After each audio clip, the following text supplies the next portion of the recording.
মুভিখনৰ নামটো হ'ল red yellow green আৰু ষ্টৰিটো আমাৰ ঋতুপমৰ হয় আৰু আমাৰ গোটেই টিমটো একেলগে কৰি আছোঁ আৰু টিমটো বহুত ছাপৰ্টিভ টিমৰ লগত মই এটা কাম কৰি গৈছোঁ। মোৰ প্ৰথম শ্বৰ্ট ফিল্ম এখন মোৰ ডাইৰেকশ্যনত মোৰ প্ৰথম এখন আৰু কেমেৰাত আছে আমাৰ ঋতু আছে, তাৰপিছত সৰুপ এক্টিঙত আছে, তাৰপিছত ৰাহুল দাই আমাক বহুত বেলেগ মানে বাহিৰৰ পৰা ৰাহুল দাই বহুত হেল্প কৰিছে আৰু মই ক'ব লাগিব আমাৰ ইউনিফাইড কেৰাটে গিল্ড বহুত আমাক আদৰ্শ দাই বহুত হেল্প কৰিছে আৰু থেংক ইউ আদৰ্শ দা আৰু গোটেই টিমটোক মই থেংকছ ক'ম যে মোক ইমান সহায় কৰিলে।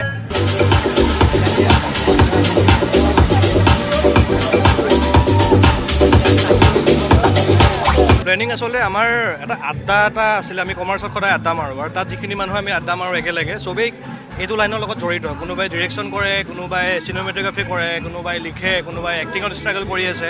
তো আমি ভাবিলোঁ যে কিয়নো আমি সকলোৱে মিলি পেলাই এনেকৈ একেলগে কাম নকৰোঁ। অলৰেডি এখন শ্বৰ্ট মুভি আমাৰ প্ৰডাকশ্যনৰ পৰা ওলাইছিলে আনএক্সপেক্টেড বুলি।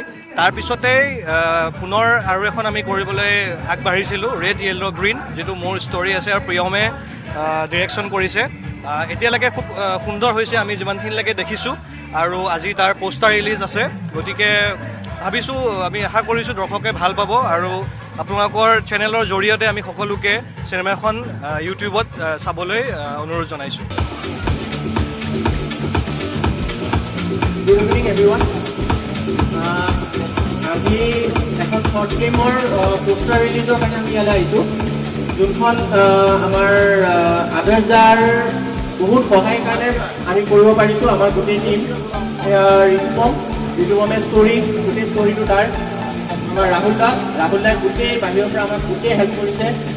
সৌৰভ সি আমাক এক্টৰ, বাকী প্ৰডাকশ্যন, ঋতু আমাৰ কেমেৰা আৰু আদৰ্শ দাক সকলোৱে এটা হাত চাপৰি আদৰ্শ দাৰ কাৰণে থেংক ইউ আদৰ্শ দা।